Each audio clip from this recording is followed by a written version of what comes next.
So we are going to begin with the Paladin, but I want to take a look at the art, the page spread for Mage and Paladin. As you see, you have this mage. He's taking on this sort of abyssal-looking creature and kind of fighting, a very valorous kind of battle against this demonic type looking creature. Then you have the Paladin on the other side, and he's surrounded by undead that he has slain. He has the sun or a moon or something in the background, some sort of holy light, and he's kneeling. He's in armor. In the background, you have this beautiful vampire lady who is a kind of representing the kind of seductive elements of evil, undeath, and such. And then you have this cauldron orc anti-paladin ascending out of this cauldron. So you have the diabolical and the undead and the kind of the different paths of evil that you must confront, and he's resolutely defying them, together with the kind of the similar idea. She's taking on this battle against good and evil in their own kind of way. Again, the art is vibrant and tended to be that way. There will probably be some color corrections. It's not absolutely final, but that'll all be fixed. So getting into the Paladin, this is a warrior of the gods. So Paladin and priest, there's no distinction. Paladins are just warrior priests. And I think I've taken the best of both classes. Paladin class, for many reasons, has its issues. Those have been long discussed for different reasons, different ways. But I think RIN puts together a pretty interesting Paladin class. So looking at them, we have very high strength, very high charisma. Agility and con has a larger spread, but the same potential of +3, but it's going from 0 to +3. It's just not quite as high in constitution agility as other warriors like other fighters like the warrior, the barbarian. And then his intellect is still high. So from -1 to +2, generally just being educated, schooled, full divine power. They have great potential. Everything can go up to +3 in an ideal situation. They don't really have any real weaknesses. Intellect's probably the weakest. And then as far as the hit point base, it's evenly spread. 2 times strength, 2 times con, 2 times agility, 2 times charisma, 2 times intellect. So they're kind of, everything goes into being a priest, paladin. It's kind of a demanding vocation. Kind of take the best of the best. It does have lower hit points overall, though, when you add everything up, certainly than the warrior and the barbarian. But their stats are actually quite high overall. And they begin with the features: grace, mystery, and wisdom. Grace is a pool of divine power bestowed upon a paladin by the gods. He possesses 2 points of grace, which may be used to grant him immunity or resistance. Once a point is spent, its effects last until dawn or dusk, whichever comes first, and reset at such time. So again, the paladin, not per rest. Every dawn and dusk, his abilities come back. So he functions through the kind of tied into the celestial bodies, which are kind of an icon of the heavenly realm. And he's tied to that reality. The physical world is an icon of the spiritual, and so you grant himself a point of grace for immunity to fear, charm, poison, disease, or paralysis, and then resistance to cold, fire, lightning, or necrotic damage. So these are his defensive elements. And then additionally, he divides his grace, the percentile, among 3 powerful sub-features. So divine abilities: interdiction, retribution, and smiting. Interdiction: once per rest, he emanates this massive pool of divine power that damages all enemies and heals his allies. It's once per rest, though. Powerful blast of holy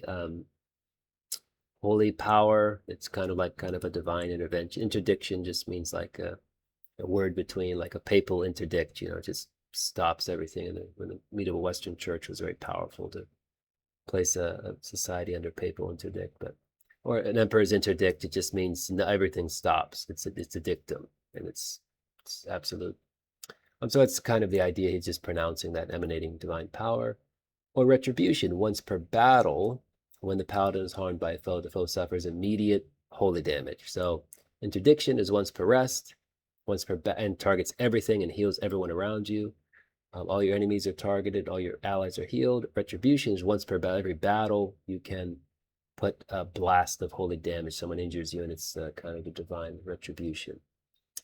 And then smiting, once per rest, the paladin may perform a prayer of wrath without using wisdom. So it just gives him a bunch of extra prayers of wrath, which come over on the when we get to the prayer section. So if you can either just have the powerful interdiction, powerful retribution, powerful smiting. You get 100 points total. There's 150 to put into. You can distribute the paladin you want, and these make for a pretty interesting way of doing things, in addition to the immunity and resistance effects from grace. Mystery. Through special devotion, the paladin has gained insights into the mysteries of the gods. He distributes his percentile points among the following holy powers. Subfeatures, there are a bunch of them. I could go through them. I think there may be 20 or quite a few of them. We'll just go through them quickly. They tend to be tied to the deities. I don't have the deities listed in here anymore, but the idea is the paladin is a servant of the gods. So they're not necessarily opposing gods, the pantheon. It's kind of a Tolkienian pantheon where you have the one true God who has these kind of angelic creatures, which are powers in the world, and their devotion to them, almost kind of like you think of devotion to saints. And they power you with certain things thematically. And then you have the one fallen creature, which is Lucifer, and he's the nameless god. And none of the paladins in RIN can follow him. I don't do evil characters really in RIN. You can have morally gray, morally good. We're not going to role play out you starting a cult or murdering people. And I don't really encourage that at all. If your character does turn evil, which we did have a whole play session where they all went into the dark side, they just become the villains in the next adventure, really. That's how I do it. But so we'll take a look at Anvil. The paladin may spend a point of grace to gain +2 damage and immunity to stun and petrification, and he may pray to shatter a barrier such as a door or wall. So a lot of these mysteries, some of them expand your uses of grace. You can now spend a point of grace to gain a bonus to damage and immunity to stun and petrification, and expand your ability, what your prayers can do. They give you special prayers. You can just, well, you can't get through the door, just pray over it and just shatter it, kind of Anvil of Crom idea, just break it open. Avenger is if you want to be the undead slayer. The paladin gains plus D4 on all rolls against undead. That's everything: attack, defend, attribute checks, proficiency checks, absolutely everything, as well as resistance to their damage. Very powerful against undead. Bonuses against their rolls and resistance means you take half of all of their damage. And they also offer the Prayer of Radiance, which deals a bunch of damage to undead. So that's kind of like, you can think of turn undead, but doesn't turn them, it just destroys them. But again, if you want to be the traditional, destroyer of undead, that's the Avenger. It does take 25% of your mystery. I mean, it's a quarter of your points, but very powerful. Only useful against undead. Useless against anyone else, but against undead, really powerful. Bestow quest. You can charm a creature, essentially, and make it to perform your quest. Blindness. You can put holy blindness on someone once per battle. Clandestine, the paladin may pray to open or seal a lock, portal, or passageway. This is a mystery of the god of thieves. So if you need to get Pike and do a prayer to the god of thieves, and you've unlocked one of the mysteries of the god of thieves, and he can open a portal for you. Corona, if you want to be very defensive, twice per rest, the paladin can negate all effects from an attack against himself or an ally. He may also use a point of grace to gain 1 AR. So your armor bonus, you can put point of grace in, and then you can just negate. Ultimately powerful. Nothing stops the power of the gods. You get blasted by 100 points of disintegration damage. Does nothing. Very powerful if you're looking for the you can do it on yourself or an ally, so it's protective for yourself. It's really quite potent. Only twice per rest, but again, potentially very potent. Ictus, you wreathe your weapon in an element, and you grants you advantages to your weapon, and also you can shoot out a bolt of the element, which normally paladins are very poor at range. This gives them a powerful ranged ability. My wife really loves it. She has a desert priestess who's a fire priestess. It's all she uses. She loves Ictus. It's really effective in certain circumstances. Imbuing, once per rest, the paladin grants an ally the effects of a point of grace for 1 hour. So if you want to be a protector, give someone your point of grace. You're going up, put 15 points into it.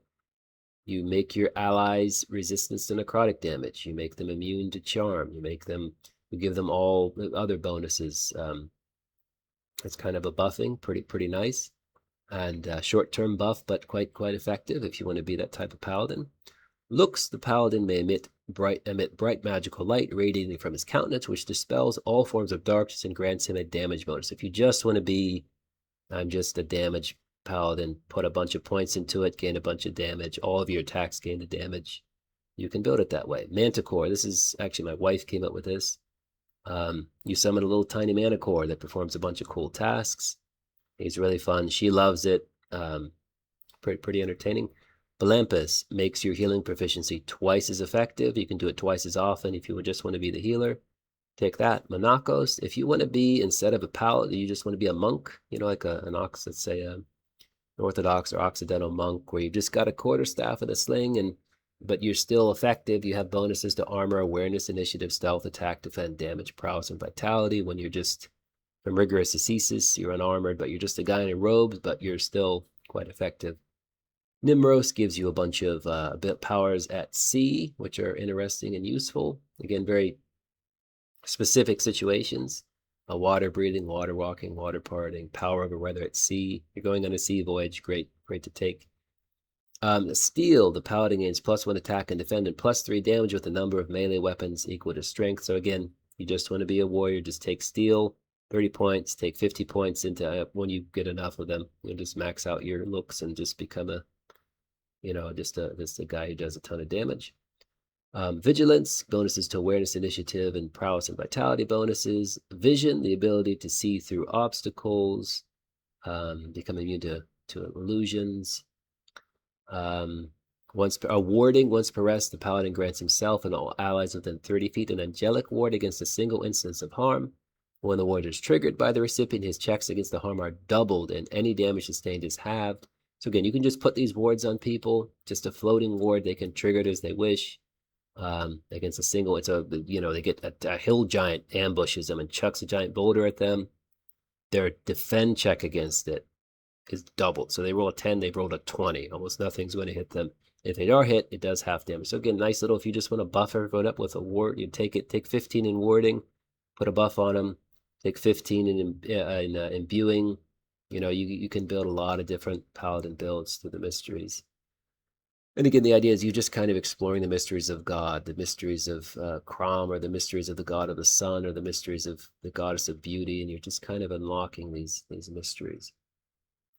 Wisdom, the paladin possesses a pool of wisdom, each point of which he may use to offer a prayer. Wisdom is replenished fully at dawn and dusk, and its effects last until such time, ranging from 2 to 6. And these are used to do your prayers, which are powerful resources. Prayer of blessing. Paladin blesses an object, filling it with holy power. When using it, the bearer is granted +1 with a number of types of checks equal to the paladin's charisma. So high charisma, 1, 2, or 3, get a +3, 3 different bonuses. So my one nephew buff himself. He would just load all his wisdom up. He had a 3 charisma. He'd have bonuses to everything. So he'd have he'd have his sword, +1 attack, defend, damage. But his armor, +1 to his strength checks, +1, he would just load himself up, and he was just, it was a really interesting build. You could bless a thief, give him bonuses to climbing and stealing, and, but it's a powerful blessing. Blessing bonuses do not stack. That's the only issue, obviously, because it would be game breaking to have +6 to everything. But otherwise, it's a really fun, and it's really, fits the idea of a paladin being able to kind of consecrate items, put a blessing on them.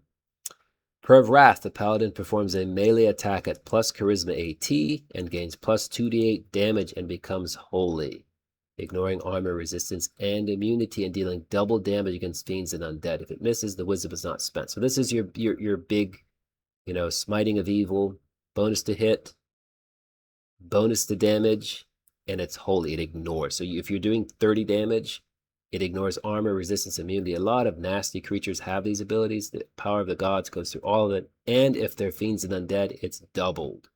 So very effective at, if you're, fighting these kinds of creatures. You can build a real terror to these kinds of creatures. And, it all depends where you put your points. Proficiencies. They have some very potent proficiencies. Healing, insight, mysticism. Healing. The paladin is able to heal wounds through sight. The amount healed is equal to the result of the check, with vitality being restored before prowess. He may use healing charisma times per rest, and may do so in addition to other actions on his turn. So again, I love the idea of laying on of hands. It's more thematic, but for mechanical purposes, sight works better. In addition to your other actions, so it doesn't, it's just a free action. You look at a creature, make a healing check, they heal that much damage. If you've taken Melampus, it's doubled. It also cures poison, disease, and paralysis. You can do it twice as often. It's a really nice ability for the Paladin. Very nice. Insight. Through enlightened spiritual perception, the Paladin is able to gauge an action, item, error, creature according to a descriptor such as value, danger, honesty. Insight into anything. In your enlightened spiritual insight, how honest is this person? Which of these passages should we go down? You're in, which is more dangerous? How it's so broad. If you succeed in the check, it can give you all kinds of information just through enlightened insight, and fits very well into the concept of the Paladin of being kind of an enlightened, spiritually enlightened person with supernatural insight. Mysticism. The Paladin is familiar with obscure religious lore such as rites, histories, and practices. He is also able to interact with sources of divine power and may discern the presence and nature of supernatural evil. So this is kind of a discern evil. All right. Do I sense evil? Is something, what's radiating off of this? Is this shrine? Is this temple? Is this doorway? Interacting with divine power. There are these glyphs of on the door that I'm going to try to deactivate them. They have some sort of evil emanating off of them, or they're sealed by some divine source. So, and again, these are only things you can do when you have proficiencies in RIN. They're not generic skills. You have to have them to use them, and they work really well. They round out the class nicely. The healing, the insight, and then just all the obscure religious mysticism, mystical kinds of things. Paladin begins with one weapon or shield, a suit of light, medium, or heavy armor, one healing potion, a vial of holy water, and some silver pieces. Again, fairly standard, but pretty good equipment. When he advances, he gains a bonus to strength or charisma. So it's a little different from some classes, a little broader choices. But then any of the three other attributes, and then any of his choice. And then he gets the same bonuses when they reach 100 as other classes. The attributes, its features, grace. When grace reaches 100, Paladin gains plus 24 hit point base, a very large bonus. The Paladin does have pretty good hit points, but not compared to other warrior classes. That's a big bonus. An Aura of Courage, which grants him and all allies within 30 feet immunity to fear. At that point, he radiates immunity to fear, which certain creatures have it. It can be very nasty. And it doesn't come up all that often in RIN, but when it does, you lose your turn or you run or you cower. It's pretty potent.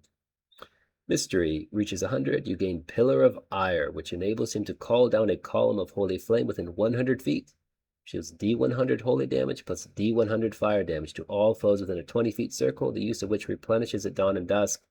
You summon the Pillar of Holy Flame, kind of like the Prophet Elijah, various other kind of divine miracles where you just blast them with holy power.